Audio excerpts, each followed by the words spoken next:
de horário. Vamos iniciar o conteúdo de gastronomia, fundamentos da gastronomia, e aí em específico, quase sexta, em específico, oi?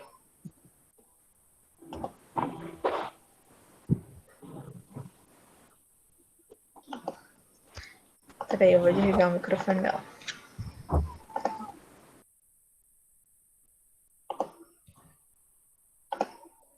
Pronto.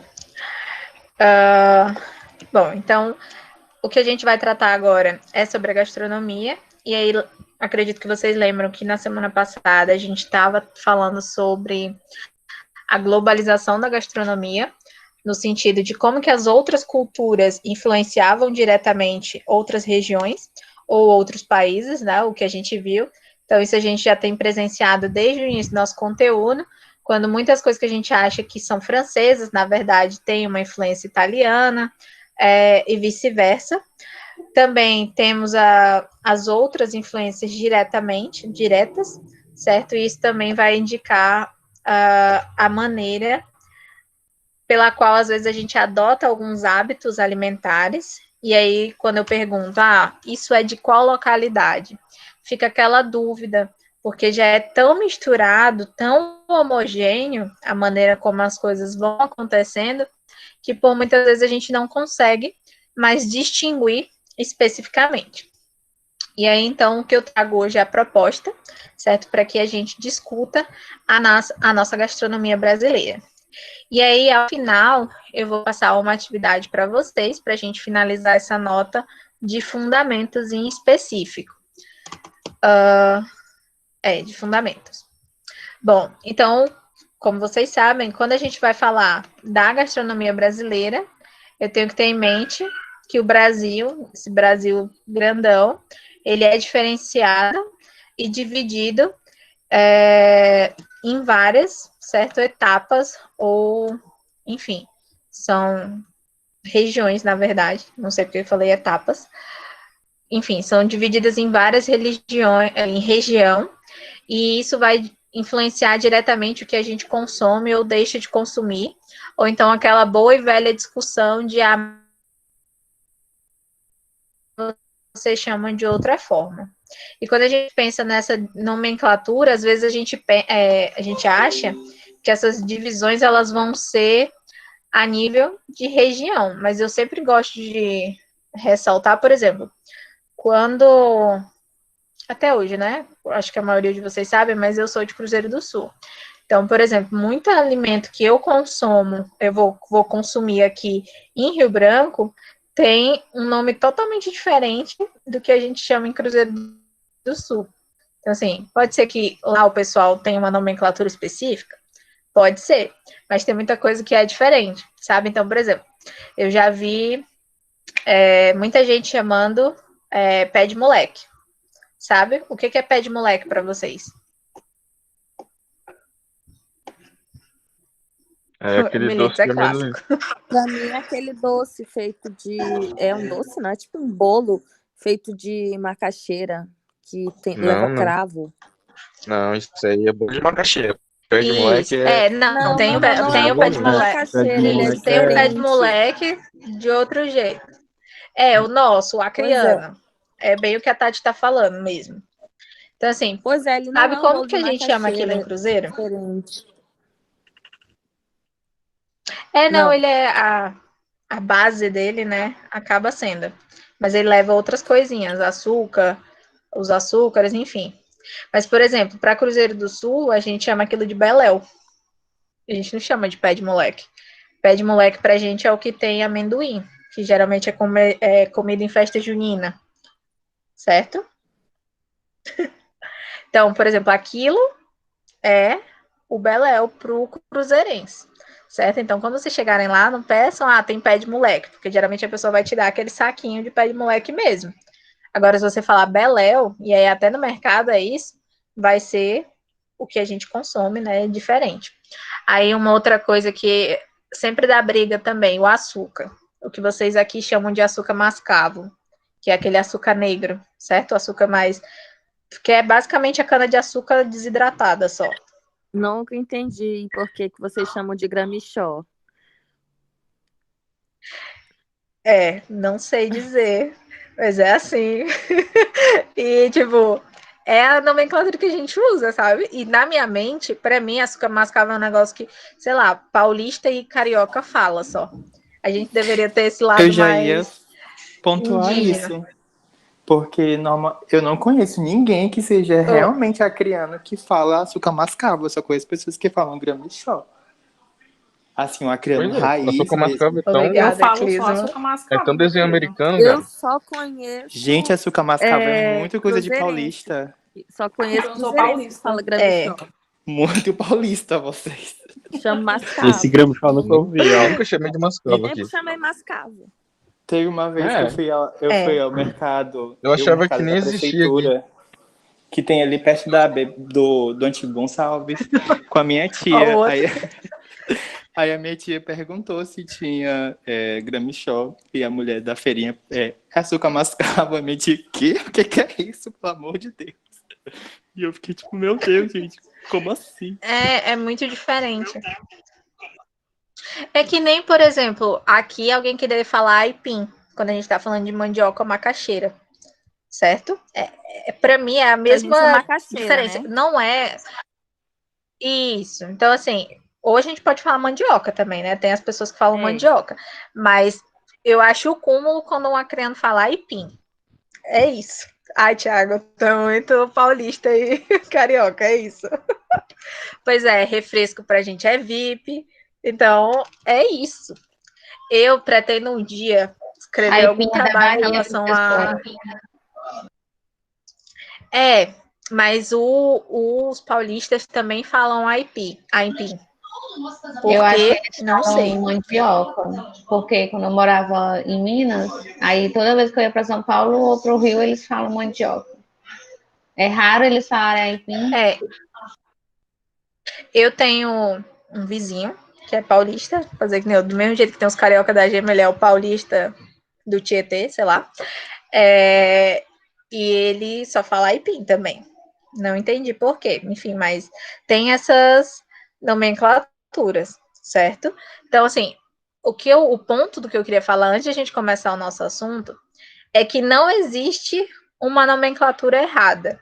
E que muitas vezes, para o mesmo povo, para uma mesma região, vão ter influências diferentes, certo? Então, tipo, por que Cruzeiro do Sul especificamente, ou seja, o povo do Juruá, fala nomes específicos para alimentos específicos, enquanto aqui vocês em Rio Branco falam outros diferentes, nas outras regiões a gente também vai ter preparações que para a gente chama de um jeito e para eles é de outro, enfim, ou vai outros ingredientes, mas que tá tudo certo, que isso é a diversidade gastronômica e afinal de contas o que é interessante é que a gente se alimente e faça uma boa discussão em relação a isso, certo? Mas que existem essas nomenclaturas, eu podia passar a noite inteira aqui falando o que é diferente para a gente lá e que aqui é de outro jeito.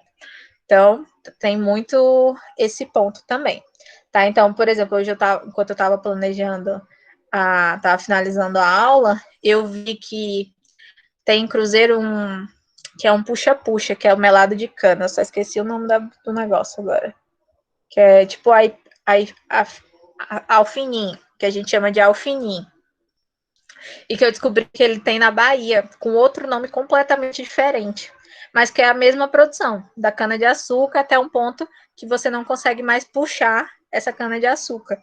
E é a mesma coisa, é alfinim também, né? Então, tem essa discussão gastronômica, que vai muito além do que às vezes a gente vai ver no nosso dia a dia, tá? Então, tudo bem, isso é a riqueza do Brasil, é a nossa diversidade, é importante que a gente tenha, até porque é importante para o enriquecimento da nossa culinária, da nossa gastronomia.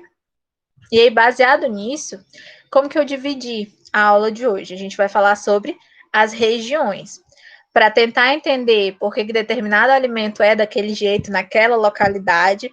E aí, quando a gente pensa em gastronomia, e o foco dessa disciplina específica é muito mais história do que praticamente vocês aprenderem os pratos culinários de uma maneira geral, mas porque quando você entende a história, o que está ali por trás, você consegue entender por que as pessoas se alimentam daquele jeito ou com aquele determinado tipo de preparação. Porque, por exemplo, a gente, tudo aqui, todos nós, né, de uma maneira geral, quem é acriano, é aqui da região norte. Pra gente, como é que a gente toma o açaí, por exemplo? A gente toma ele como sobremesa ou, no máximo, como uma bebida, certo? Ou coloca só com açúcar, ou açúcar Grammy-Shop, mascavo, para quem prefere, farinha, enfim. Ou come ele agora na versão mais tradicional, que é o açaí cremoso. Mas para o Belém, para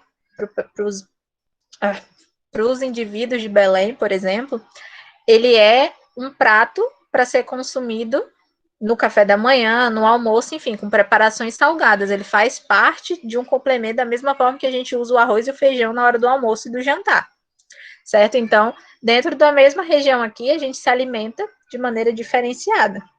E é isso que é uma grande discussão a ser enfrentada. Então, para que a gente vá entendendo, eu resolvi dividir aqui pratos específicos ou curiosidades específicas das nossas 5 regiões brasileiras. E aí, por ordem alfabética, a gente vai fazer essa discussão. Então, começando por uma região que muitas vezes a gente acaba não discutindo muito, certo? Porque existem as regiões mais prediletas, digamos assim, e aquelas outras que a gente acaba desconhecendo um pouco. Então, dentro dessas regiões, a gente tem a região centro-oeste, que é aqui a região mais próxima da gente, certo? Mais abaixo, na visualização do mapa. E aí, essa região ela vai envolver os estados de Mato Grosso do Sul, Goiás e o Distrito Federal, certo? Que não é considerado um estado, mas ainda assim faz parte dessa região. Então, esses 3 estados, eles vão ter características específicas e alguns pratos alimentícios que são encontrados só dentro dessa região e que por muitas vezes a gente pode achar estranho, certo? Então, por exemplo, quando eu falo dessa região específica, eu tenho que entender que eu estou tratando de dentro dessa região, de 2 situações que são bem distintas. Uma parte, que é o Pantanal, e aí vem aquela história do Pantanal mato-grossense, certo? Que vai envolver o estado de Mato Grosso e Mato Grosso do Sul, que era um só estado, certo? Historicamente, geograficamente falando, mas que por conta das guerras teve essa divisão. E a parte do Cerrado, que é essa parte aqui de Goiás. E essa estrutura, tanto da natureza quanto da própria característica geográfica, vai influenciar diretamente a maneira pela qual eles se alimentam. Tá? Então, não é só porque eu estou naquela região que eu vou ter todos os alimentos em qualquer dos estados que estão ali presentes. Tem alguns pratos típicos e que às vezes são totalmente diferentes. Essa região específica, e aí falando historicamente agora, ela teve uma influência muito grande da colonização espanhola, e aí vamos voltar lá bem atrásão, quando a gente fala do Tratado de Tordesilhas, lembra que a parte à direita do mapa foi colonizada pelos portugueses, e essa parte à esquerda ficou sob domínio da Espanha. Então, a Espanha aqui, ela influencia diretamente a região do Centro-Oeste, e isso vai repercutir pelos pratos que depois eles vão consumir até hoje. Também tem muita influência dos paulistas, por conta daquele deslocamento dos bandeirantes, certo? Para desbravar os territórios que estavam a essa região também. A Constituição inteira, de uma maneira geral, do Brasil, vai ter a influência dos indígenas, certo? Dos povos indígenas, que eram os primeiros povos, enfim, e que vão nortear muito da maneira pela qual a gente se alimenta, principalmente na região norte, mas isso não quer dizer que não teve indígena em outras regiões, certo? Então, uma discussão que eu sempre gosto de falar. Muitas pessoas acham que São Paulo e Rio, por exemplo, nunca teve indígena, e que é um erro muito grande. Primeiro que no Rio tem um estádio de futebol bem famoso, que é o Maracanã, certo? E o Maracanã, ele representa uma das maiores tribos indígenas do estado do Rio de Janeiro. E as pessoas não têm mais esse conhecimento, não fazem essa associação. E aí acha que só teve indígena na parte da região norte e que até hoje, enfim, é característico e que só tem indígena aqui. Mas constitucionalmente teve indígenas em todas as regiões do Brasil. E aí aqui por conta dos tratados, né, internacionais, dos limites fronteiriços também, essa região centro-oeste, ela vai ter uma influência direta também paraguaia, certo? Por conta do país, e boliviana também. Então, isso vai influenciar diretamente os hábitos alimentares. E aí vamos para a parte que nos interessa, que são os alimentos que são consumidos nessa região, certo? Então, o primeiro deles é como se fosse um biscoito de polvilho, certo? Muito característico, muito próximo daquele biscoito Globo que é consumido no Rio de Janeiro, mas que tem uma influência paraguaia e que para a região centro-oeste é muito consumido, principalmente nos estados do Mato Grosso e Mato Grosso do Sul, que é chamado de chipa, certo? Então, enquanto é biscoito de polvilho no Rio de Janeiro e em outras localidades, para eles é chamado de chipa. E o grande diferencial é que ele sempre vai ter esse formato aqui, ó, de ferradura, certo? Esse formato de U, ou da ferradura especificamente. E aí ele é consumido. A preparação dele é muito parecida com o polvilho, mas a nomenclatura é diferente. Aí a gente também tem o famoso arroz de carreteira, certo? Até pela questão dos pampas, enfim, do Pantanal, na verdade, das pessoas que trabalhavam ali, então elas precisavam ter uma reserva energética maior, ter uma concentração específica de alimentos e de gordura, e aí eles consumiam isso tanto no café da manhã como nas suas preparações principais, porque ele tem muita fonte de gordura que garante essa energia para o dia de trabalho. Eles também têm um doce muito específico, também um pouco de influência paraguaia, mas que foi adaptada aqui no Brasil, que é o furundu, que é chamado de furundu. Ele tem um nome um pouco mais estranho, certo? Mas que, na verdade, é uma cidra ralada, ou utilizar o mamão verde, com rapadura ou açúcar mascavo. É como se fosse os nossos doces de banana, de casca de mamão, por exemplo, que a gente utiliza aqui. Então, para eles dão essa nomenclatura de furundu. Isso, o chipa é tipo um biscoito de polvilho, só que para o centro-oeste é chamado de chipa e não de biscoito. E aí lá na região de Goiás, especificamente, o prato que a gente tem mais tradicional é o arroz de pequi, certo? Tanto pela alta concentração que tem desse fruto nessa região, então ele é basicamente inserido em todos os pratos desse estado, mais especificamente. Alguém tentou falar, eu não consegui ouvir. Fui eu, a xepa, na época que eu trabalhei no Araújo, eu fazia xepa também, só que ele era feito com massa de pão de queijo. E no Pague Pouco também. Aquela textura mais grossa, né? Levei para casa achando que era pão de queijo, aí era doce. Cortou.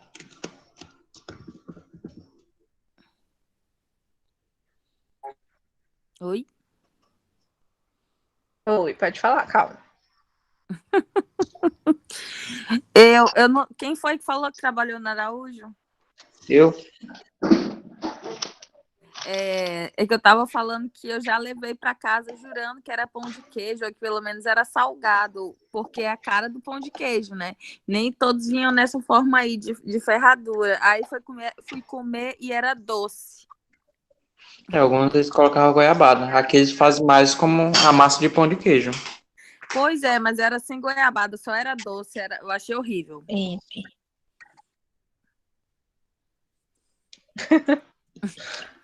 Não, a apresentação acaba tendo as novas interpretações, né? Então, por exemplo, eu não sei se os donos do Araújo têm algum tipo de influência do Mato Grosso. Não sei. Talvez possa ser isso, para atender esse público específico. Porque dessa maneira, tradicionalmente, a gente também não deveria consumir o pão de queijo, né? Se fosse pensar nessa lógica. Mas aí Eu ele acho- parece um biscoito de polvilho externamente, mas a constituição, a consistência dele é muito parecida com o pão de queijo mesmo. Mas nem tem mais, eu acho que é por época, eles vão testando para ver a aceitabilidade ou aceitação. É, isso mesmo. Isso influencia diretamente no que eles vão vender, né, também. Eu já vi até pequi aqui, embora eu ache horrível. Mas, enfim, tem essa questão da aceitabilidade, realmente, de trazer. Até porque a gente sabe que nós aqui no estado também temos muitas pessoas que vieram da região centro-oeste, né? Tentando uma vida melhor, então trabalhar nessa questão de fazenda, já que eles são bem acostumados, principalmente por conta dessa questão dos vaqueiros, enfim. Então, acaba trazendo essa influência também. Então, em relação à região centro-oeste, fica especificado que esses são alguns alimentos que são bem presentes ali. E aí a gente vai para a região nordeste, que eu basicamente podia passar a noite inteira aqui falando para vocês sobre a região do nordeste especificamente. Muito da cultura, principalmente acreana, a gente sabe que tem uma influência direta do nordeste. Isso é explicado pela questão da colonização, certo? A partir do momento que a maior parte dos nossos bisavós, tataranetos, avós, enfim, vem do Nordeste para tentar uma vida melhor por conta da extração de seringa, enfim, ter essa influência mais direta. Então, alguém tem no seu sangue, por algum dos lados da família, um parente nordestino, certo? E isso vai repercutir da mesma forma que vocês estão falando, simplesmente nesses pontos de expressões, palavras, vocabulários que são adicionados para a gente, mas diretamente na forma pela qual a gente se alimenta. E aí, já que esse é o tema proposto, certo? Vamos tentar pensar e discutir até que ponto a gente foi influenciado. E aí, na questão antes de a gente falar dos pratos, eu queria até destacar. Essa é uma região onde os colonizadores influenciaram diretamente, certo? É o nosso primeiro contato aqui com os portugueses, com os holandeses e com outras populações vindas da Europa. Então, isso vai influenciar diretamente o jeito pelo qual as pessoas começavam a se alimentar, ou então as expressões que foram adicionadas, a miscigenação das pessoas. A gente às vezes encontra nordestino que é extremamente louro, do olho azul e branco, né? Então isso vai estar ligado diretamente por conta da colonização em específico. Aqui a gente tem também a influência francesa, afinal de contas, certo? Os franceses, eles também tiveram a sua influência aqui nessa região. E aí eu queria perguntar para vocês, pensando nas capitais dessa região aqui, qual desses estados vocês acham que mais tem a influência francesa? Pensando pelas capitais.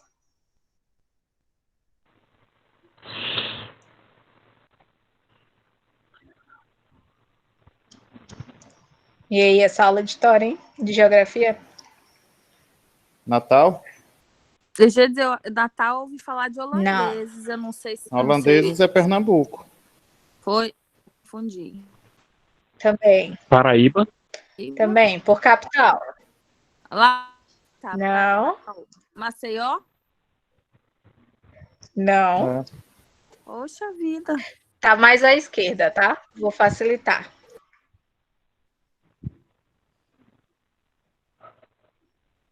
Pernambuco. Tá à esquerda.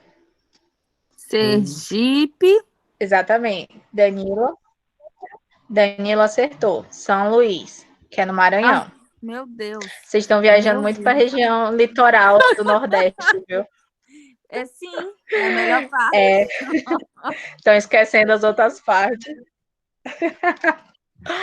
Bom, Maranhão, ele tem a capital do Maranhão, na verdade, São Luís, ele leva esse nome por conta de um rei francês, Saint-Louis.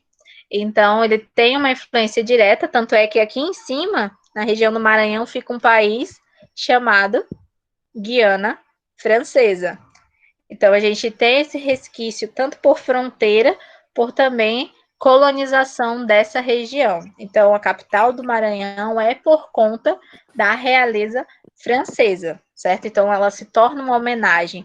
Isso também vai influenciar na maneira pela qual esse estado é como se fosse um divisor. Ele tem muitas características amazônicas, mas também as características nordestinas. E aí ele faz essa mistura perfeita dessas duas regiões. Para além disso, certo? O que tem mais no Nordeste? Que muitas vezes a gente acha, o Nordeste é uma região pobre. Não, na verdade, pobre é o nosso conhecimento em relação a essa região.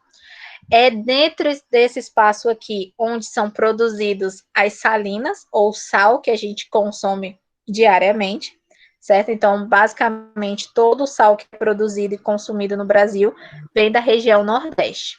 Se vocês procurarem, enfim, fontes, em blogs, enfim, em notícias que tenham, vai dizer que ele está aqui em Mossoró, que é no Rio Grande do Norte.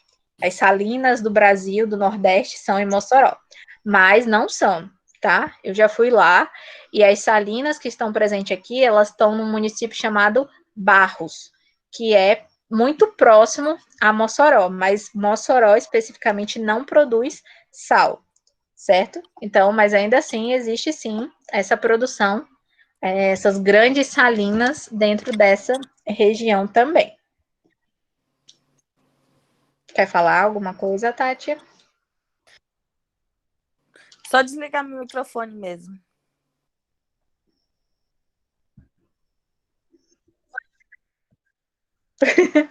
Ah, não, beleza, porque eu achei que você estava esperando para falar.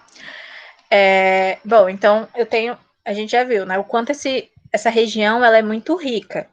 Influência dos colonizadores, influência francesa, influenciando diretamente na nomenclatura das capitais que estão dentro desses estados. A produção de sal, que é um recurso econômico, certo? É nessa região também que é considerado o berço da gastronomia, no sentido de que, para quem já viajou, para que já foi no Rio Grande do Norte, especificamente em Natal, existe um monumento, um prédio, que é chamado Museu da Câmara do Museu Cascudo. Ou é Museu Câmara. Não, Câmara do Museu Cascudo, que é um dos escritores de um dos livros mais importantes da área de vocês, que é a História da Alimentação no Brasil, certo? Então, esse monumento ele está lá em Natal, e por conta disso, por ser um autor que retratou especificamente características, situações e influências da alimentação brasileira, ele traz esse renome para essa região do Nordeste. Então, quem já visitou Natal e passou por esse monumento, entendeu a importância dele, é por conta disso, certo? Porque o Câmara Cascudo, ele escreveu o livro Bíblia da Alimentação, que é a história da alimentação no Brasil, que, enfim, é utilizado na história, na sociologia, na nutrição, também pode ser aproveitado na gastronomia, e que vai retratar justamente esses pontos alimentícios, né, alimentares, dentro do nosso amplo Brasil. E aí, da mesma forma que a gente falou aqui no Centro-Oeste, que tem a divisão das regiões dentro da própria região, o Nordeste não seria diferente, né? Então, eu tenho essa região que é considerada o sertão do Nordeste, que aí traz aquela imagem que é um canto mais árido, mais seco, enfim, mais pobre, e tem a parte que todo mundo conhece, certo? Que é o litoral, que é o ponto de partida para as viagens, principalmente dos acreanos, certo? Viajar para Fortaleza e não encontrar ninguém, você viajou errado. Então, é a parte mais conhecida, acaba sendo a mais visada quando a gente fala do Nordeste. E a gente vai ver que tem pratos bem específicos também nessa localidade, e que vocês vão pensar assim, talvez seja por isso que eu como desse jeito, ou aqui a gente come a mesma coisa, só que de maneira diferenciada.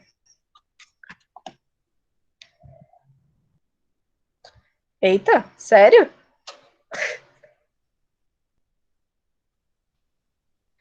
Assim, Fortaleza, vocês não estão perdendo muita coisa não, tá?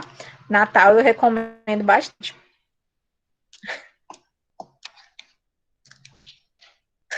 Eu nunca fui em Fortaleza da Bruna também. A Bárbara é rica, ela só vai pro sul. Eu aqui falando de Nordeste, sendo humilde. Porto Alegre é legal também. Só faz muito frio. E eu achei as pessoas muito. Vou responder os outros.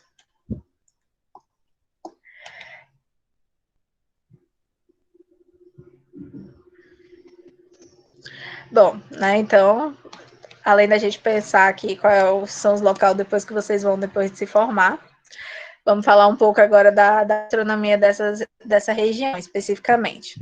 Bom, a gente tem um alimento que para eles é muito tradicional, certo? Que é a manteiga clarificada, manteiga clarificada não, a manteiga líquida, que é o que a gente usa hoje. Delícia. Que é isso, que é chamado de manteiga de garrafa, que para muitos é considerado varia, né, no sentido do paladar, enfim, de ter um gosto muito característico. E realmente, para quem já provou, não é aquela mesma sensação de você estar, enfim, deixar a manteiga derreter e ir lá consumir, que ela vai ter um gosto completamente diferente. Então, ela é muito característica dessa região, basicamente em todos os que, enfim, barzinho ou algum tipo de local mais tradicional faz a comercialização e a venda dessa manteiga em específico, né, que é a manteiga de garrafa. E ela é muito importante nesse sentido do comércio local por conta de garantir essa variedade do consumo especificamente também.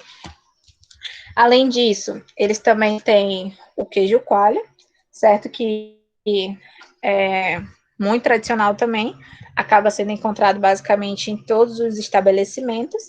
E aí, esse queijo coalho, ele pode ser tanto consumido de maneira assim, né? Só o queijo, propriamente dito.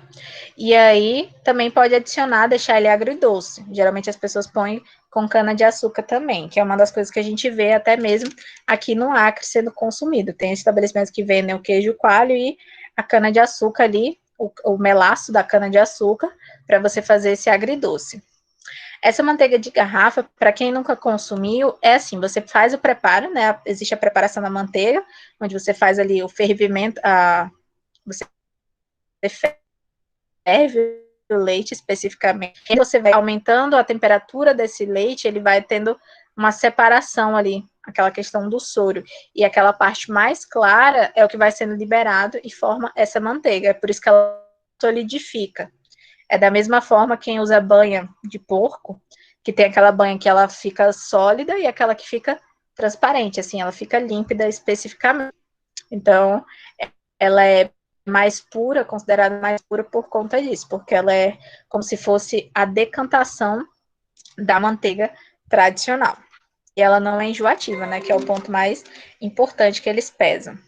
E aí, como eu falei, o queijo coalho para a gente é muito adicionado, enfim, de maneira a consumir principalmente no churrasco, mas para eles pode ser consumido só ele, com um vinagrete, ou enfim, alguma outra preparação, bem como eu falei, com o melaço de cana-de-açúcar.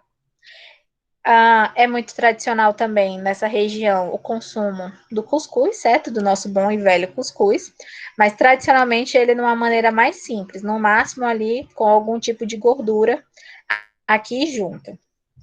Um outro muito importante também é o arroz vermelho, que hoje é muito utilizado dentro das preparações de alta gastronomia, certo?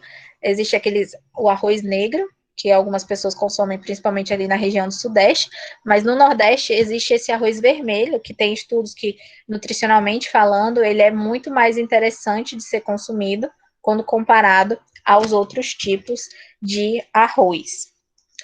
E aí a gente tem a boa e velha carne de sol, certo?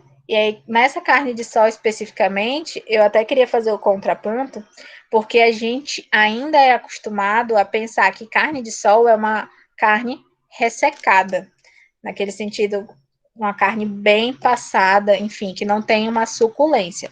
Mas a carne de sol que é consumida no Nordeste é muito parecida com a suculência de uma picanha, por exemplo, certo? Então a gente vai discutir um pouco mais especificamente esse prato. Aí tem o feijãozinho verde, certo? Que é basicamente o feijão que a gente encontra nos restaurantes. Os outros feijões que a gente acaba consumindo, basicamente não existem, tá? Então, o feijão verde, ele é muito, muito tradicional aqui nesse ponto específico da culinária deles.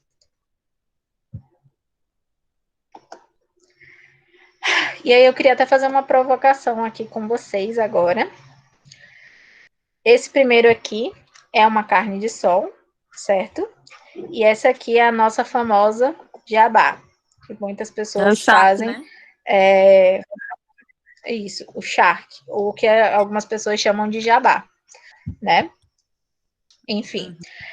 E aí eu queria perguntar para vocês acham que tem diferença entre esses pratos? Coloco sim, tá, Alisson? É porque eu vou colocar, na verdade, durante o slide eu vou colocar aquelas preparações assim mais diferentes zonas, mas tudo bem, eu vou reeditar e mando com o nome de todas as preparações, pode deixar. E aí, qual que é a diferença da carne de sol para jabá ou para o charque?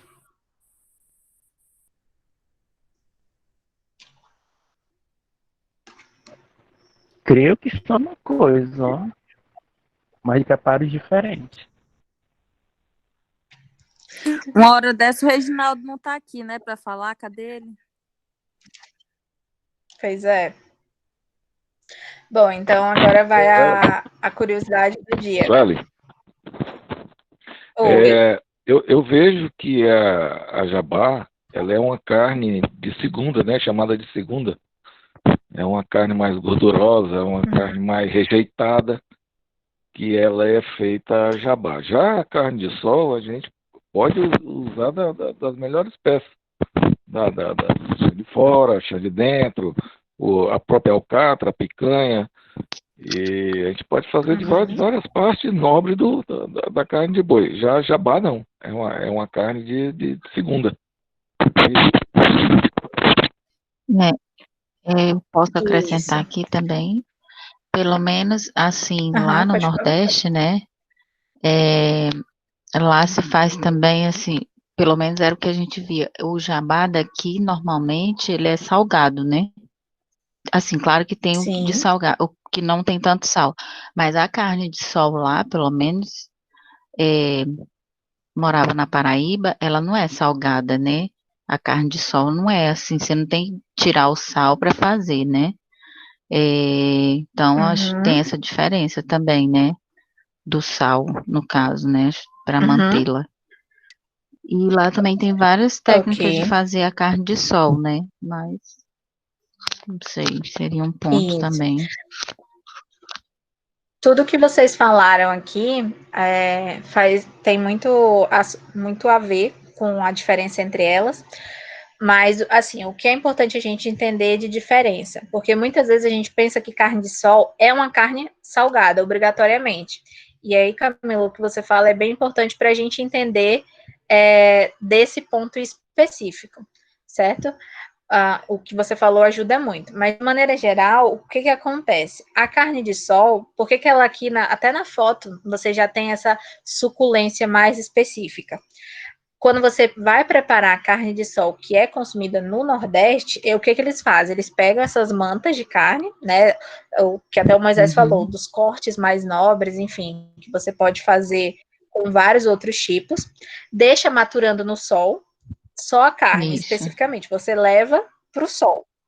Aí, quando ele está perto ali de desidratar, para que ele não fique uma carne seca, que é o próximo ponto, Tati, que eu vou falar, você leva, tira do sol, deixa descansar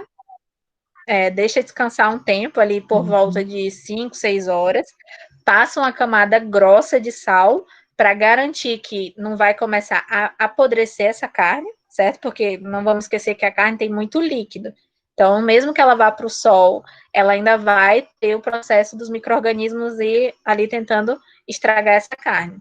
Eu passo essa camada bem grossa de sal e deixo estendido no varal por mais tempo, basicamente quase um dia. E aí eu retiro, eu vou bater esse sal e a carne está preservada. Porque o que acontece? Ela faz uma camada de proteção, sem que esse sal adentre a carne especificamente. Para quem já consumiu a carne de sol no Nordeste, sabe que ela não é salgada.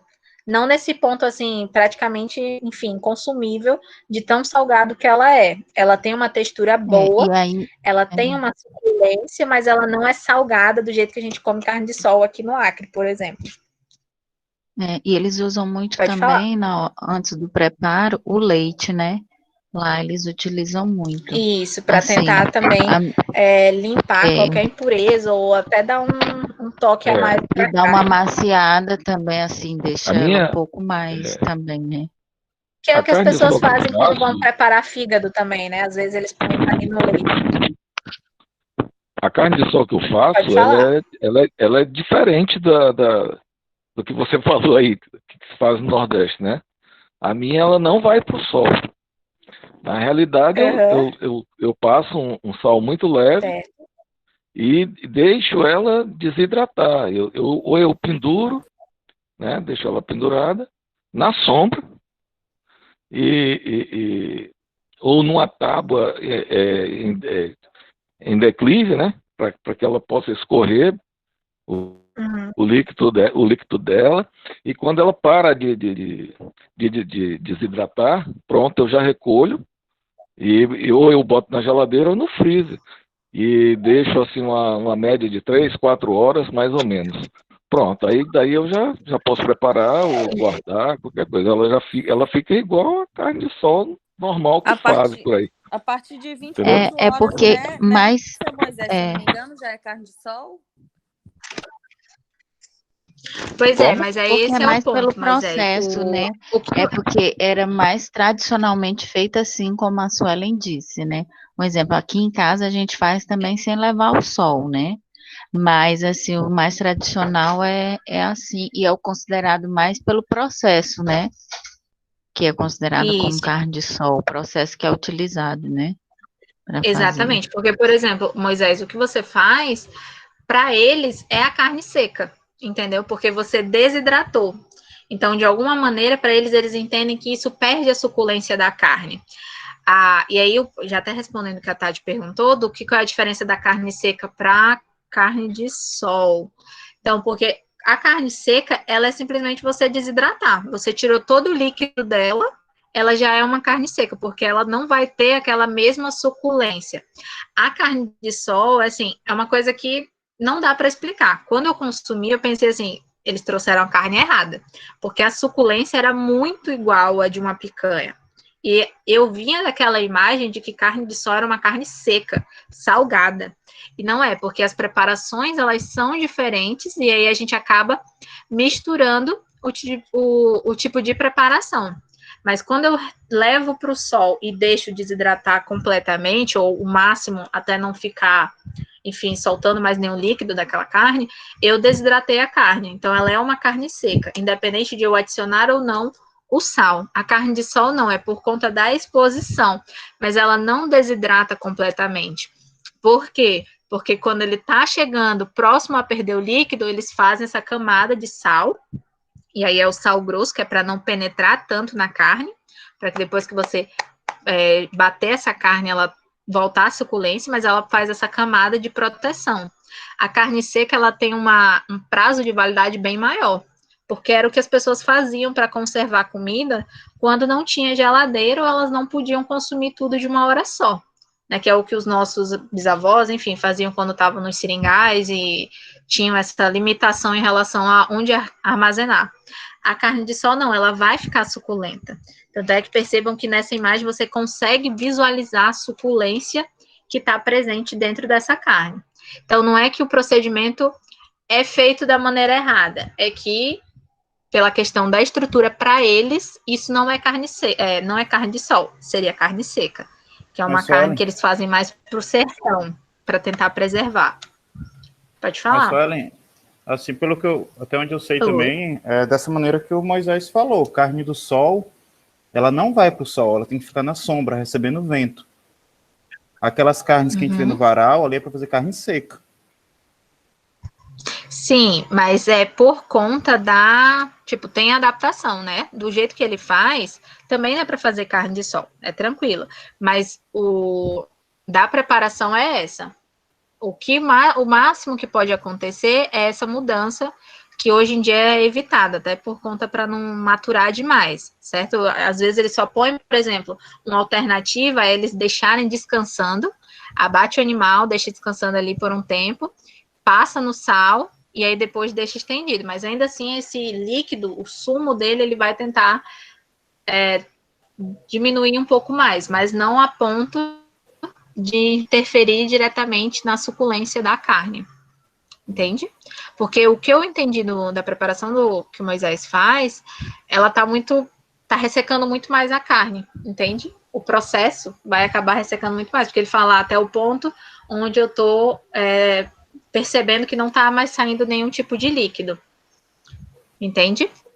Entendo, mas não necessariamente, porque o sol vai impedir, até um determinado momento o sol vai impedir que saiam os líquidos. Eu conheço esse método dele, para mim era assim, até uma pegadinha que fala assim, a carne do sol não vai para o sol. É o que todo mundo engana todo mundo. Que é a maneira, assim, até onde eu sempre vi fazendo é desse modo. E fica suculenta e fica muito boa. E realmente a carne de lá, de sol, é completamente diferente da daqui. Tem a textura mais diferenciada. Bom, fica suculento. A minha entendido a diferença era essa. Não, tranquilo, tipo, não tô questionando a sua técnica, tá? É só o que tá ali enfim, né, nas referências pra gente em relação a isso. E eu lembro que na época que eu visitei, eu também havia perguntado, inclusive, porque no restaurante que eu fui, eles tinham uma parte fora do estabelecimento, assim, a parte onde eles estavam lá expondo as carnes da maneira como era feito o processo, para depois trazer para dentro do restaurante. É só contribuindo. Mas, enfim, existe, como eu falei, né? Cada canto mas tem uma questão da do jeito que você falou, Sueli, realmente bate com a minha curiosidade, porque eu já comi uma carne de sol lá em Natal. É impressionante a suculência dela. E agora, pronto, agora eu estou sabendo como é que é feita, né? É justamente essa retenção de líquido que eles fazem, né? Esse método que você falou. Mas é nesse sentido. É nesse sentido. O que, tipo, não vou dizer assim, eu estou falando que é o 100%, mas o que foi relatado para mim quando eu estava lá e o que eu vejo na nomenclatura também, né, por conta dessa constituição, é isso. A nossa hoje é que ela não fica diretamente, mas ainda assim ela está ali estendida, ela fica maturando da mesma forma e tem essa camada de sal que é para dar essa prendida dos líquidos dentro dele. Que é a mesma, enfim, por associação, é o motivo de por que a gente não, quando está no churrasco, não pode cortar a picanha em vários pedaços já. É melhor fazer a picanha inteira e depois você vai fazendo os cortes, porque você garante mais a suculência. Se você no início já corta a picanha em várias fatias, a possibilidade, se você não sabe fazer bem um churrasco, de ressecar essa carne, ela é bem maior, porque você vai abrindo, né, a possibilidade do líquido da carne sair enfim, né, pela carne especificamente. Mas eu vou aqui, terminando aqui, eu vou procurar de novo e mando para vocês, tá? Vocês não vão dormir com essa dúvida. Vou tirar essa dúvida hoje ainda.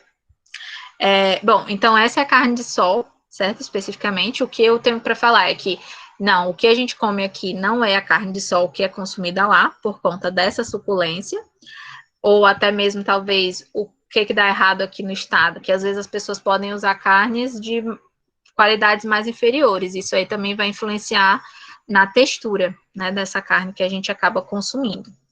E em relação ao jabá, que é como você colocou, muitas pessoas consideram como uma carne de um nível, de uma qualidade mais inferior, tanto é que ela tem um preço, não aqui, né, mas enfim, ela tem um preço mais baixo, A jabá, ela tem um processo bem mais diferente. Ela, primeiro, tem mais adição de sal, então é por isso que é recomendado que você faça uma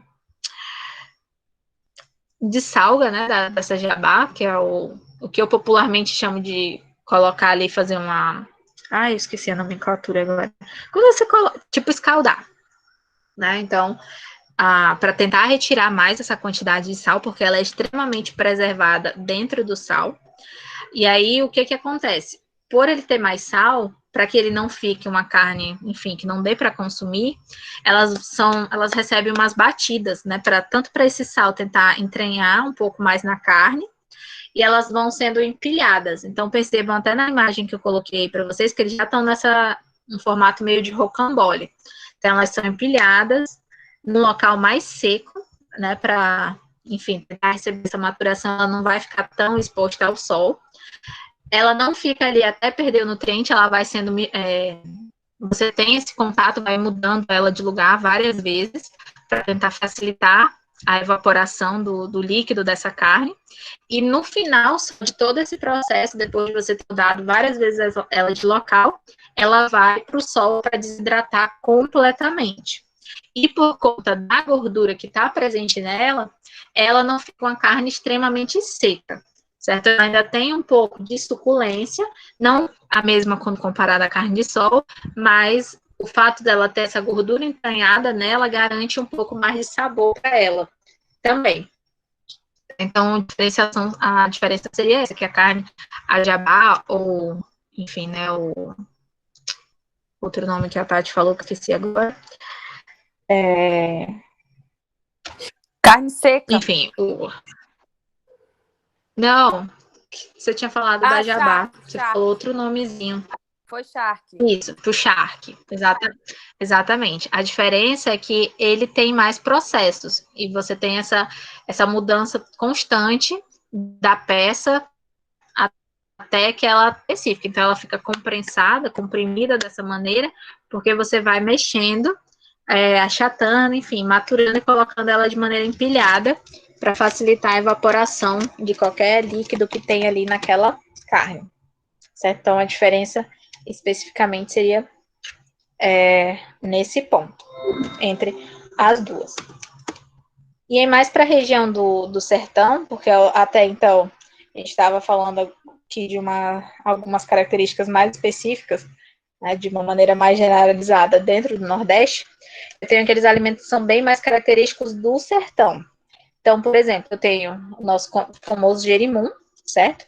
Que algumas pessoas chamam de abóbora, mas enfim, para a gente é conhecido como jerimum. E ele, para eles, é muito versátil, porque com sal, se eles adicionarem sal, vira um prato que eles chamam de kibebe, que é como se fosse, enfim, o jerimum que a gente faz de maneira mais salgada. E eles também fazem os doces desse jerimum, ou seja, adicionando açúcar e coco, né? Então vira um doce para eles, como se fosse uma espécie de compota. Um outro prato que é muito tradicional também é esse aqui, que é a galinha de cabidela. E aí ela tem essa aparência mais escura, porque é uma galinha que é cozida, né, feita a preparação dela no próprio sangue que escorre do animal. Então, por isso que ele tem essa textura. Inclusive, eu acho que aqui no Acre que também leva o sangue do alimento. Mas aí agora eu não lembro. Se alguém lembrar, enfim, né? Pode até contribuir. Mas tem essa especificidade. Então, ela tem essa cor mais escura, justamente feita no sangue do próprio animal. E aí é chamado de galinha de cabidela. Muito mais nessa região para o sertão, certo? Ou seja, aqui é fora da rota mais turística. Tem o arroz... Isso. Galinha molho Exatamente, pardo. era essa aí que eu estava tentando lembrar. Exatamente. Que, na verdade, é o sangue, né? A nomenclatura é por causa do sangue. Quem consumir, saiba que você está consumindo ali o sangue. Aí eu tenho um arroz de capote também, que é uma outra ave deles, que geralmente, na preparação, eles fazem a ave toda e colocam as vísceras também. E aí depois eles fazem ou algum tipo de farinha ou um arroz com todas essas peças do animal. Aí aqui a gente tem a famosa rapadura, certo? Que tem um alto valor energético para quem trabalha no sertão, enfim, estrutura dessa região que precisa de uma energia, enfim, ele garante bem esse aporte energético. Então, a rapadura é muito tradicional, é feita diretamente da cana-de-açúcar, certo? Que vai ser utilizado para várias preparações. Dentro, especificamente, a cachaça e alguns doces que são bem característicos. E aí eu trago aqui para vocês essa informação aqui. Vocês podem até pensar, podem até estar se imaginando por que eu vou falar de uva quando eu falo da região Nordeste. Então, assim, o que a gente precisa discutir?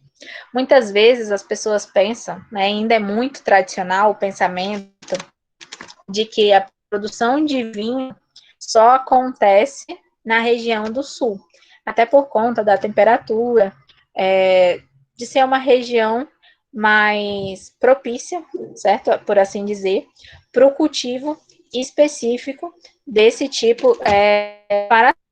Mas hoje em dia, principalmente ali naquela região do São Francisco, que engloba o estado de Pernambuco e da Bahia, em específico, está sendo produzido vinho, certo? E esse vinho, ele está tendo tanta influência quanto os vinhos produzidos lá na região sul, tá? Então, o nome dessa uva é uva Mascatel. Então, ela é muito conhecida agora na região Nordeste e ela está sendo muito amplamente divulgada e comercializada dentro das outras regiões. Tá? Então, é importante a gente pensar nisso também, porque eles são produtores, é uma região que está investindo na produção de uva e na produção de vinho, consequentemente, porque eles conseguiram adaptar um sistema de irrigação, né, que possibilita a produção de uva durante o ano inteiro. Então, você diminui a concentração de calor, que é muito propício, já que a gente está falando aqui de sertão, então muitas vezes a gente pensa que é um lugar quase inóspito, não dá para produzir nada, e aí com esse sistema de irrigação você consegue uvas durante o ano inteiro, e essa uva aqui, como eu falei, é chamada de moscatel. Então é uma região que está sendo bem visada por conta da produção desse vinho, que particularmente é muito bom. E aí, dessa forma, a gente chega na região litoral, certo? Que é a região que os alimentos vão estar ali mais condizentes com o que a gente consome no período de férias, principalmente em relação aos crustáceos, que é o ponto que a gente mais procura quando chega no Nordeste, né? Tentar se encher, principalmente de camarão. É muito comum, é consumido nas praias, todo o tempo tem alguém passando com esse tipo de produto, comercializando para a gente.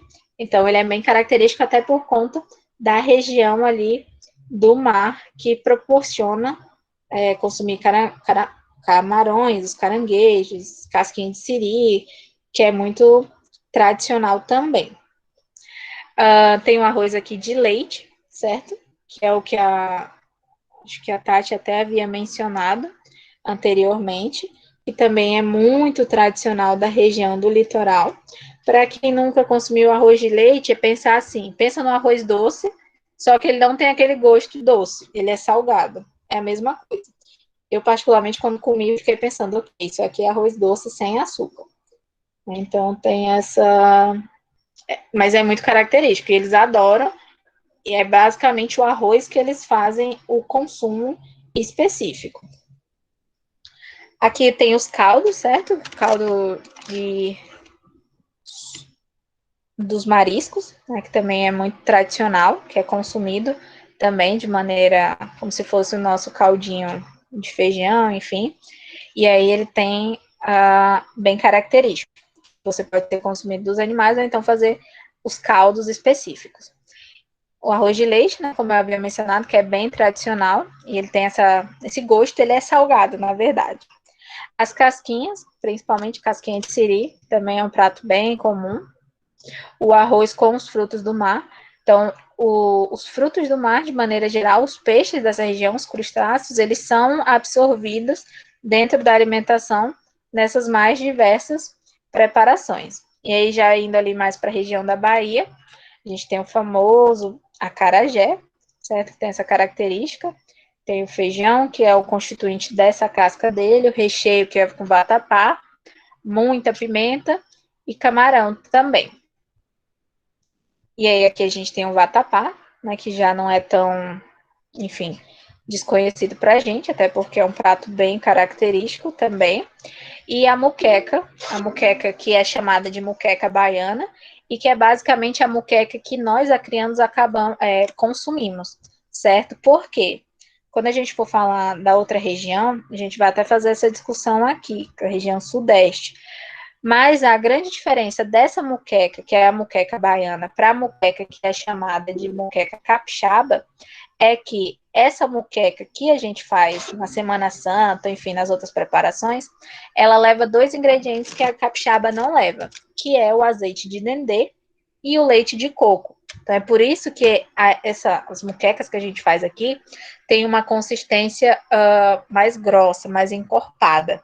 E quem já tomou a muqueca, quem já comeu a muqueca capixaba, tem a sensação de estar basicamente consumindo o que a gente chama aqui de caldeirada. Então, é uma moqueca mais rala, certo?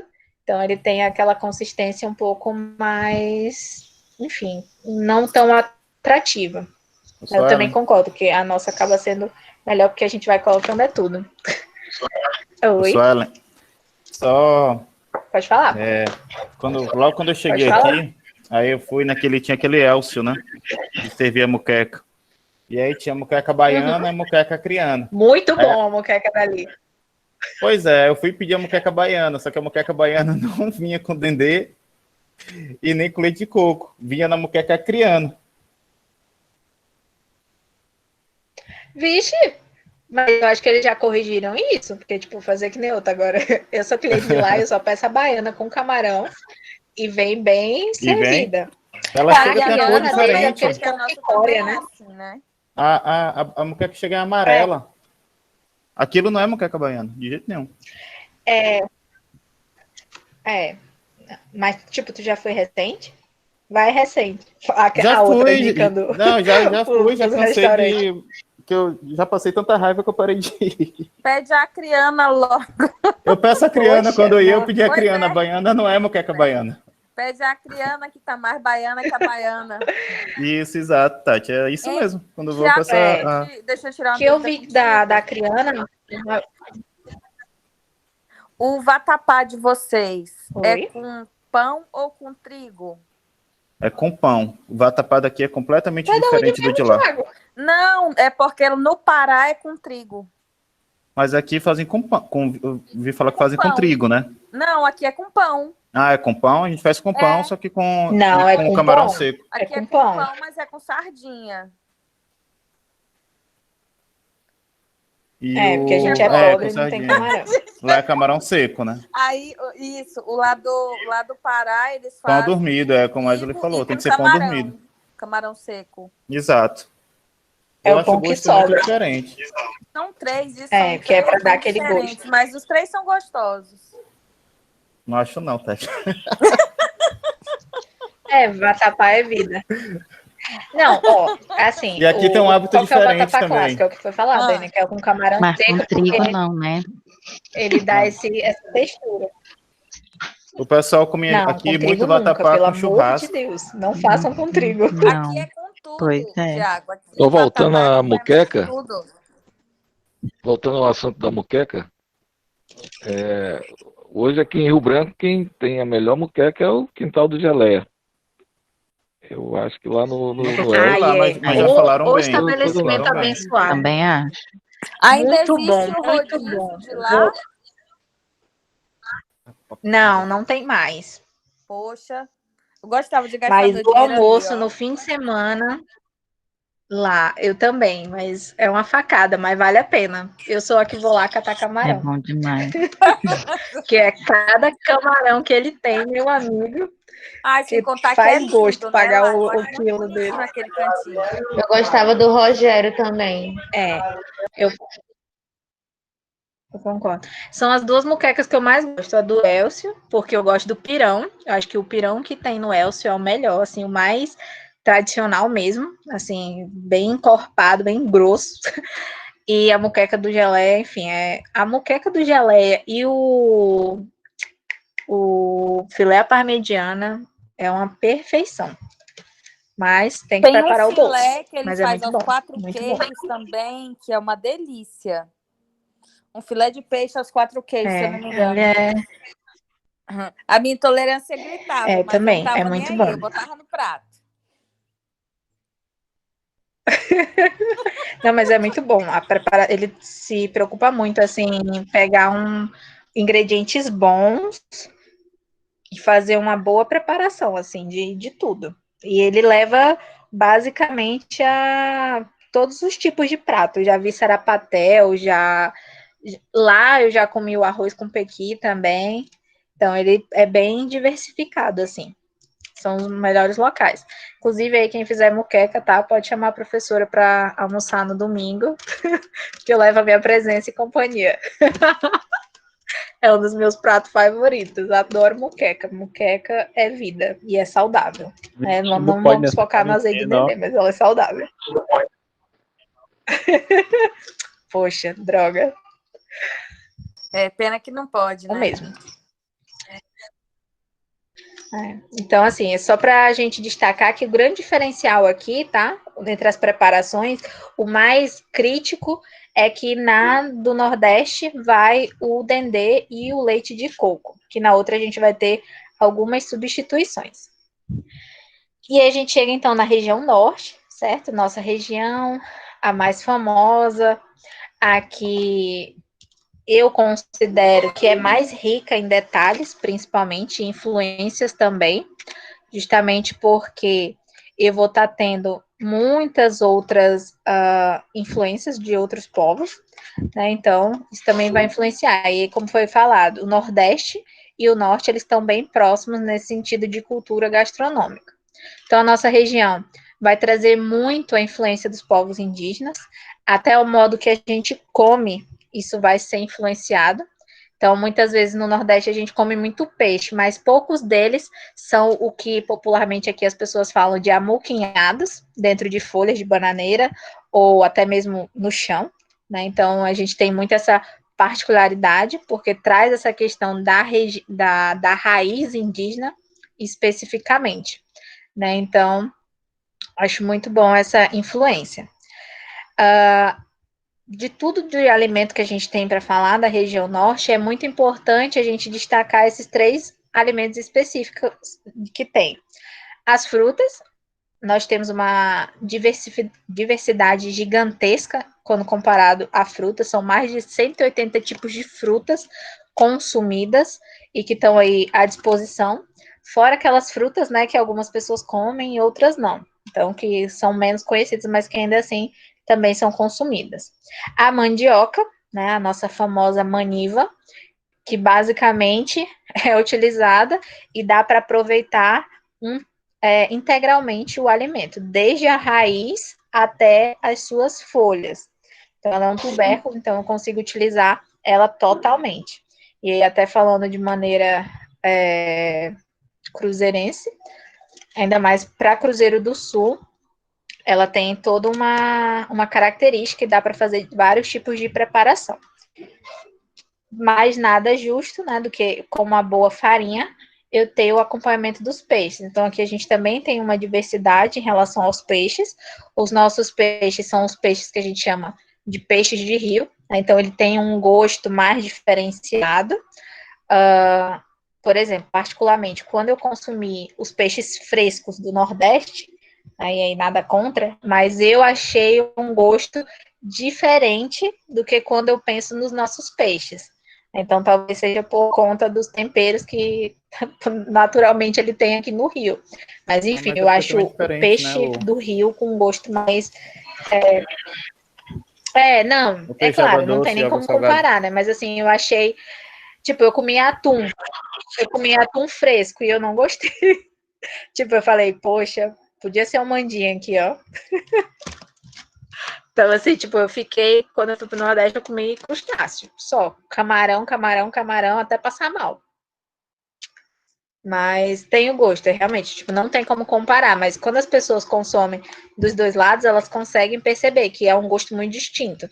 O peixe que vem do mar, que tem outra característica, até na composição dele, para o peixe que é de uma água mais doce, né? Então, tem essa diferença aí também.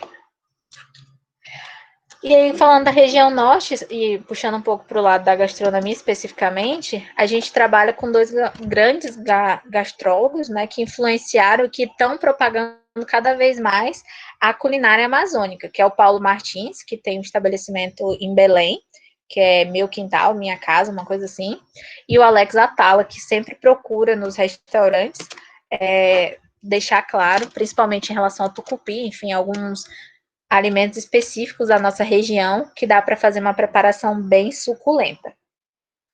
Então, aqui eu trago para vocês a análise da maniva, né, que é a mandioca, que para mostrar e deixar claro o quanto ela é importante, o quanto ela é rica em preparação e que a gente tem que valorizar, né, no sentido de ter vários tipos de preparação que você consegue fazer.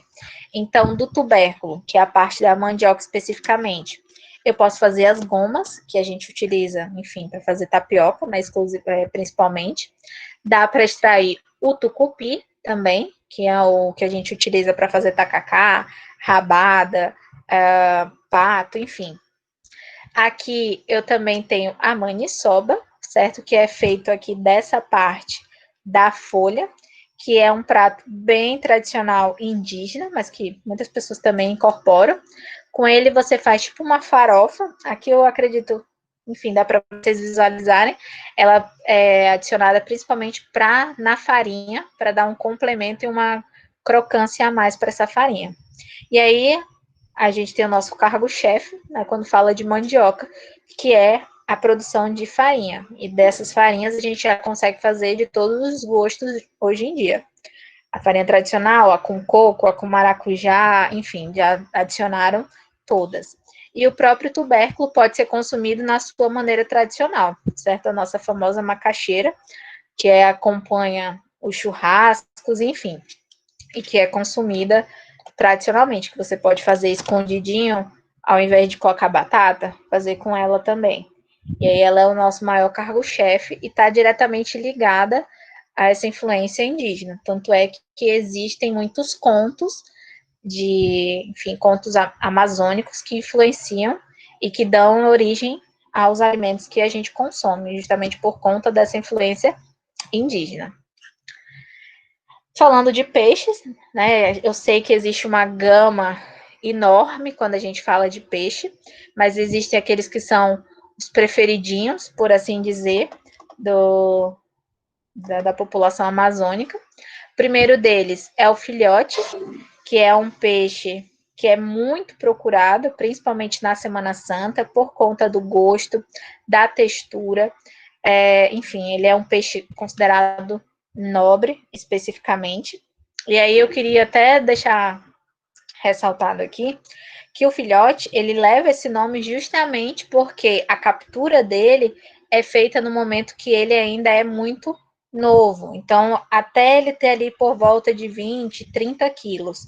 Quando ele atinge a idade adulta, ele não leva mais esse nome. O nome dele é piraíba. E as pessoas que consomem piraíba falam que o gosto é completamente diferente entre esses dois tipos do mesmo, a carne é diferente entre esses mesmos peixes, tá? Então, assim, o filhote, ele tem essa diferença.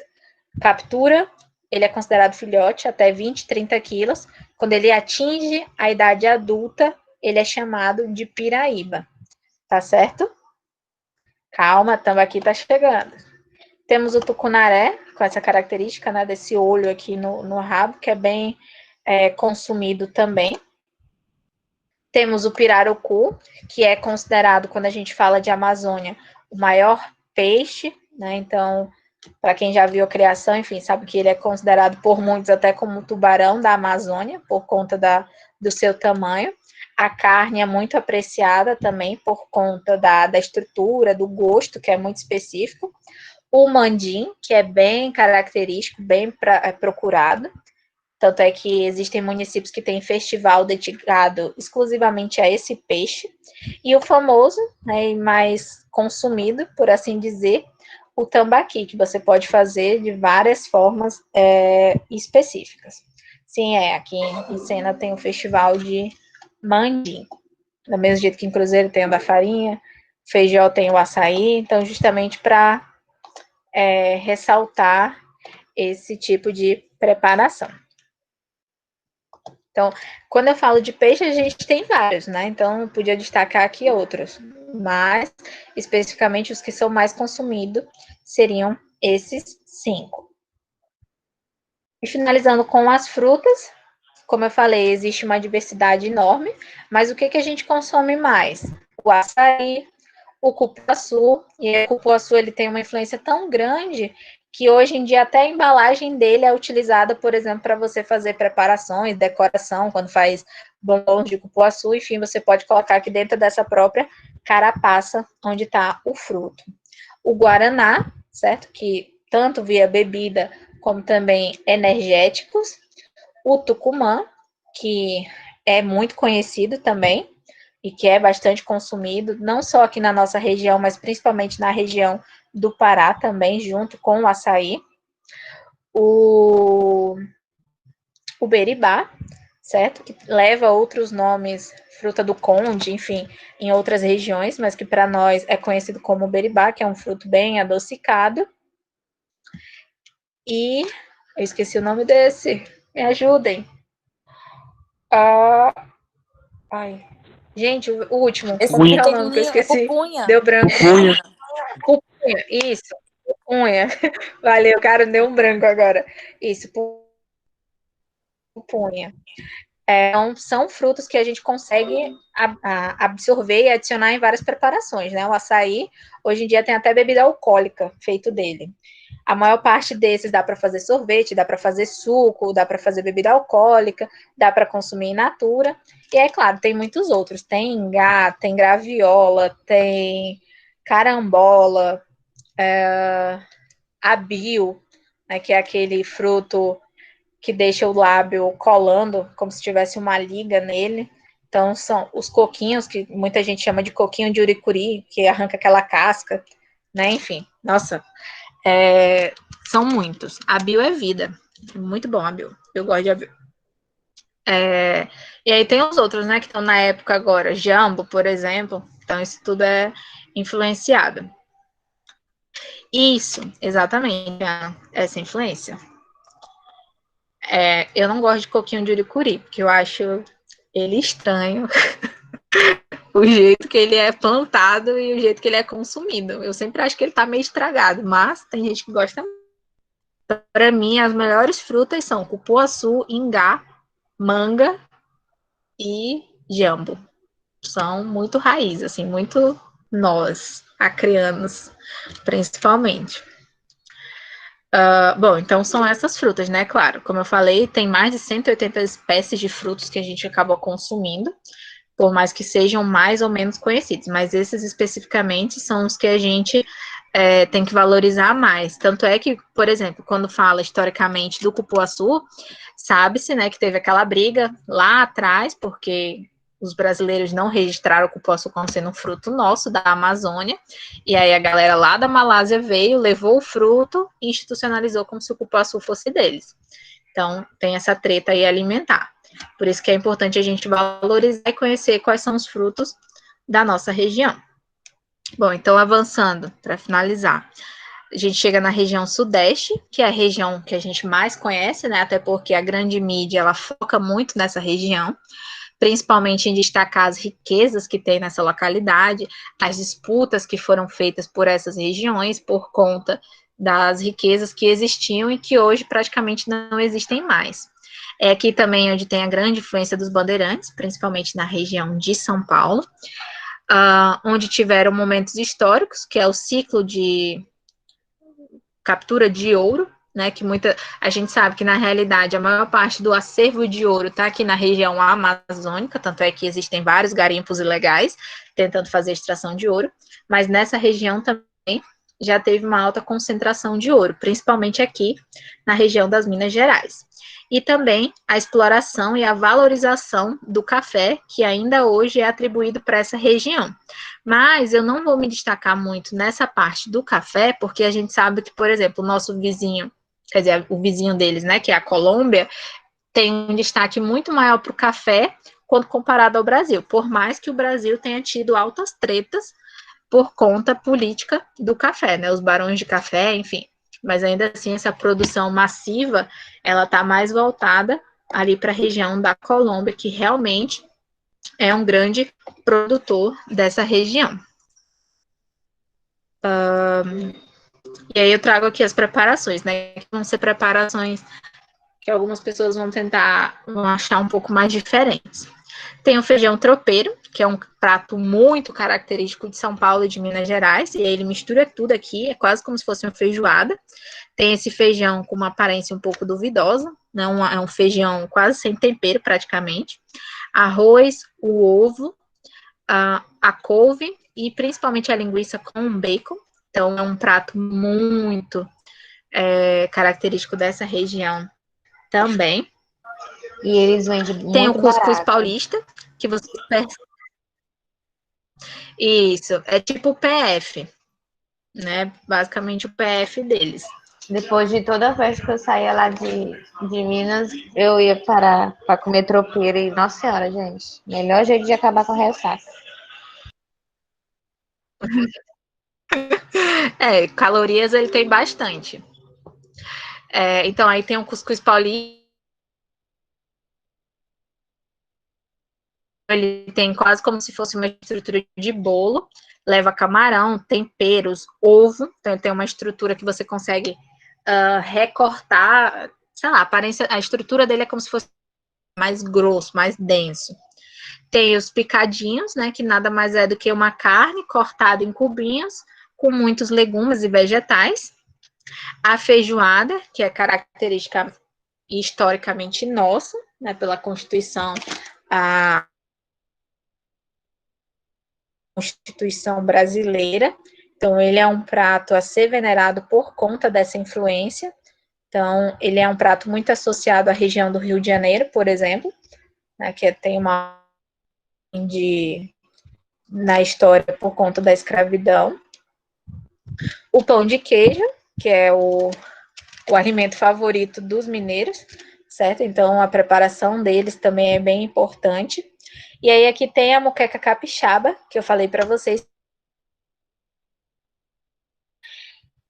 E qual que é o grande diferencial da moqueca capixaba? Ela não leva o azeite de dendê, e na substituição do azeite de dendê, do óleo de dendê, eles usam um azeite de oliva, que eles chamam de azeite doce. Então, é por isso que ele não tem essa consistência mais encorpada que a moqueca baiana, por exemplo. E aí ela é bem parecida, como eu falei, para quem já consumiu, das nossas caldeiradas, que é o peixe imerso ali naquele caldo, ensopadão, né, e tem essa consistência, enfim, como se você estivesse comendo só uma caldeirada mesmo. E para eles é chamada de moqueca capixaba. Tem essa diferença. Percebam que a consistência dela é bem mais líquida, mas, como foi falado, um ensopadão. E aí, ainda falando do sul, do sudeste, o doce de leite, os laticínios, de uma maneira geral, para os mineiros são bem influentes, né? Você chega no mercado, muita produção de doce de leite, todo tipo de leite possível, queijos, inclusive, eu tive recente lá, eles falam que o queijo mussarela nem é um queijo, que é um queijo que não deve ser considerado. Explicaram também por que a consistência do pão de queijo deles é tão diferente, porque a gente usa o polvilho, né, e acaba adicionando queijos que são mais baratos, porque a gente sabe que a nossa região, o queijo é muito caro, e para eles não, o queijo que eles usam é muito parecido como se fosse um queijo coalho, mas que para eles chamam do queijo Minas, certo? Então, por isso que o nosso pão de queijo tem um gosto diferente do pão de queijo deles. Esse, inclusive, aqui é um doce de leite que é produzido na região, né? Na região de Viçosa. E aí eu tenho o leitão à pururuca, que é um prato muito tradicional deles. Percebam que nada mais é do que o suíno. E aí eles fazem essa camada aqui, ó, que é a pururuca, que nada mais é do que já quem já consumiu o toicinho, né? Só que eles vão jogando a gordura em cima, em alta temperatura, em cima do alimento, e ele vai estourando, fazendo essas crostas aqui, que eles chamam de leitão à pururuca, que é extremamente calórico. É muito bom, Ana. Trouxe muito doce de leite. Pena que ele estraga rápido. O café deles é muito bom também. Eu provei o café Pajubá. Um negócio assim, é quase parecido com a nomenclatura. Mas é muito bom. É muito, muito bom. O doce de leite deles é vida. E aí, para finalizar, né, a gente chega na região do sul, que é uma região elitizada, a gente sabe, é uma região que lutou muito. E aí, Bárbara, se você até quiser contribuir, já que você não vai para o Nordeste, você só vai para o Sul, é uma região elitizada que tentou se dividir do Brasil, né, se separar historicamente do Brasil. Então, eles têm uma influência muito europeia. E isso vai influenciar na maneira como eles se alimentam, como eles se vestem, também ajuda o clima que eles têm, né? Então, muito disso vai fazer um cenário perfeito para que só determinados tipos de alimentos sejam consumidos de maneira aceitável nessa região. Então, a influência deles é principalmente alemã e polonesa. Então, eu tenho os pinhão, né, que da mesma forma, eu até gosto de associar, da mesma maneira que a gente consome aqui castanha, para eles é o pinhão. Então, é um fruto de uma árvore, né, então eles acabam consumindo muito também. É como se esses aqui. As linguiças, de maneira geral, por conta dessa influência alemã, especificamente. Os festivais, né, então Santa Catarina tem um festival muito conhecido, que é o Oktoberfest, que celebra o consumo de bebida alcoólica, especificamente na cerveja, justamente por conta dessa influência polonesa, e aí ele está bem presente na região de Santa Catarina. O cargo-chefe da região, que é o churrasco, e aí o churrasco deles é preparado de uma maneira muito diferenciada, no sentido, aqui a gente prepara, né, põe sal grosso, enfim, lá eles fazem primeiro basicamente a carne, depois eles começam a temperar. Eles primeiro levam para o fogo para ter um choque térmico e aí eles começam a temperar e eles tentam sempre consumir essa carne ao ponto, que é o ponto que eles acham que dá qualidade e suculência para a carne.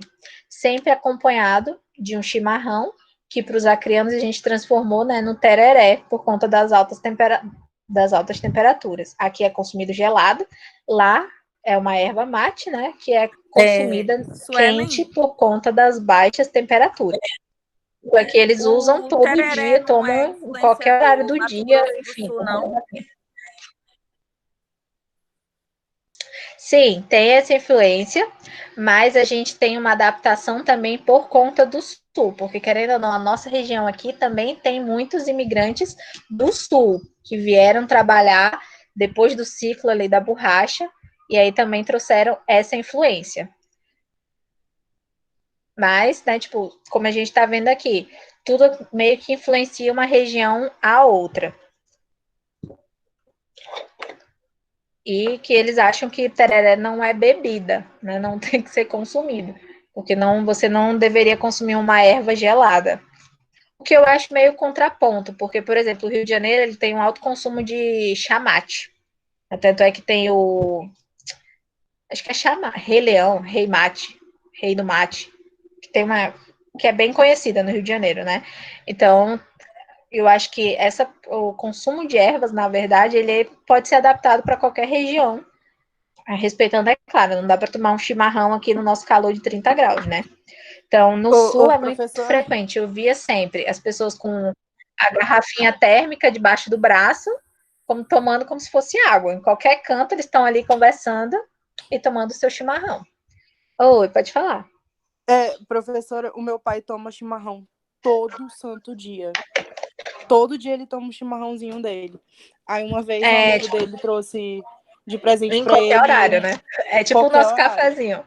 É. Aí o amigo dele trouxe uma erva pra ele. Só que não era erva de chimarrão, era erva de tereré. Ele quase chorou, ele ficou muito chateado. Ele acha uma coisa horrível o tereré. Ele não tem quem faça ele tomar. Um despautério, né? Eu também não gosto muito de tereré, não. Acho, enfim, estranho. Mas para eles é muito tradicional, realmente. Eu via assim todo tempo, eles com a garrafinha debaixo do braço, em qualquer canto eles estão parando para tomar chimarrão. Então é muito tradicional, até porque a temperatura favorece, né? E aí, ainda falando de temperatura, nós temos na região sul, por mais que lá no Nordeste agora vocês sabem que tem a produção. Oi? Quando eu fui lá a primeira vez, eu paguei o maior mico, né, de chimarrão, porque eles enchem a cuia e aí a gente tem que tomar todinho, e eu não sabia, né? Aí eu provei, não gostei, eu passava para outra pessoa, né? Tomou só um golinho. Aí a tia do meu esposo falou assim, mas, guria, tu tem que tomar tudo, senão eu vou descobrir teu segredo. Eu falei, ai, eu não sabia. Aí eles são, é muito ruim, eu não gosto, é muito ruim esse chimarrão. Mas só que é muito quente, lá é muito frio, né? Essa época agora tá muito frio. A gente tem que ter um cuidado. Essa época agora tá um gelo, tá, Deus me livre, mas eu gosto de ir lá no frio, eu gosto. Meu marido não gosta de frio, do frio de lá, é muito, muito forte. Não, é muito propício. Por exemplo, é que nem uma coisa que é muito comum no sul também, que são os fundi. Não dá para você comer fundi aqui, né? Porque, enfim, não vai nem combinar um calor infernal com uma coisa que já é quente, que é gordurosa, enfim. Esses alimentos eles só dão certo porque são em regiões que são mais frias. E aí o consumo deles acaba sendo mais diferenciada. Então, ainda falando por conta do frio, né? O que favorece o consumo de vinhos, as vitinícolas e as vinícolas que são nessas regiões, principalmente ali a região do Rio Grande do Sul. Em Bento Gonçalves existe até um passeio. Na verdade, a região do sul, do Rio Grande do Sul, de maneira geral, tem vários passeios para os turistas, né? Mostrando a produção, tem a experimentação de vários tipos de vinho que eles produzem, desde o vinho tinto até o vinho rosé, enfim, espumantes, todas as preparações, as grandes marcas de vinhos que a gente acaba consumindo brasileiras são dessa região. E aí, por conta da temperatura, a gente vai conseguindo perceber que o vinho, às vezes, que a gente toma aqui, ele tem uma consistência e um gosto diferente, porque ele não é armazenado da maneira correta e nem fica na temperatura adequada. Então, é um local que se prepara muito para receber os turistas nesse passeio. E aí combina com o clima e com a tradição da região. E aí, ainda sobre a influência alemã, né, também, quer dizer, sobre a polonesa, na verdade, o consumo de galetos, que são essas mini aves que eles consomem, estilo galinha de codorna, né, os codornas. Então, ela é produzida e consumida também nessa região, mas prioritariamente quando a gente pensa na região sul, eu penso aqui no churrasco e no chimarrão. Bom, e era isso, né, que eu tinha para apresentar para vocês em relação às regiões especificamente, para trazer um pouco as diferenças e também o que a gente aproxima de uma região para outra, para ter a característica do alimento que a gente coloca dentro do nosso prato, ou como que influencia de um local para o outro, ou qual é a denominação que a gente leva de um local para o outro, enfim, tem essas diferenciações. E aí é isso. Alguém tem alguma dúvida?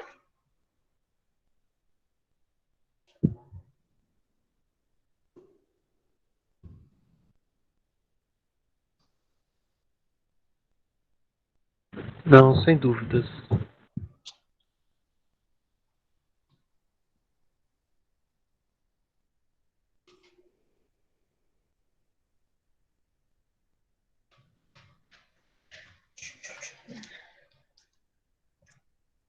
Opa. Ok, então. Vou mandar o material para vocês. certo? E aí, só para finalizar, vou fazer a chamada dessa disciplina aqui. Alessandro. Presente. Amanda. Presente. Ana. Presente. Ana. Presente. Camila. Presente. Alcione. Presente. Daniela.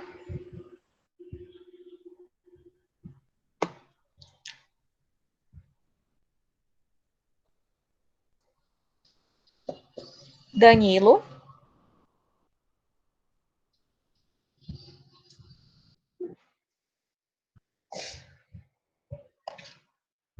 Edilson. Presente.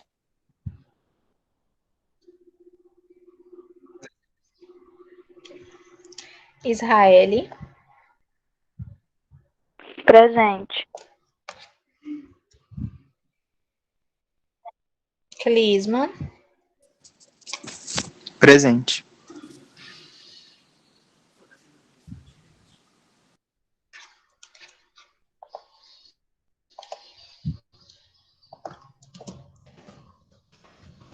Clisma.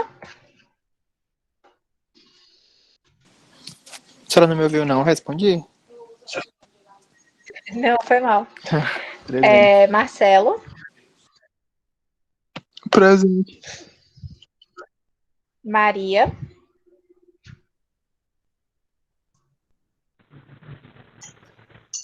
Ela saiu ainda agorinha, só não sei que horas ela entrou.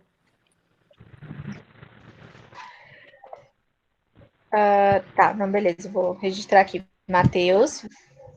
Vivo. Moisés. Presente. Natan.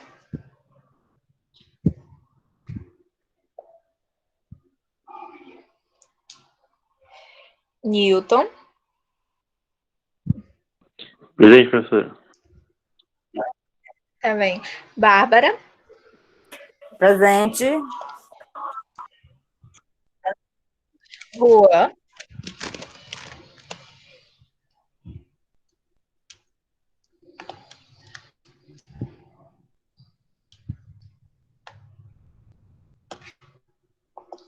Tati. Presente.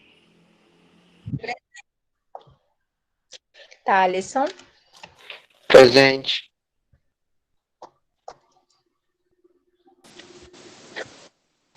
Ok, Tainá. Presente. Tiago. Presente. Úrsula. Presente. Ok, Wesley. Beleza, então. Então, gente, era isso, né, que eu tinha para compartilhar com vocês.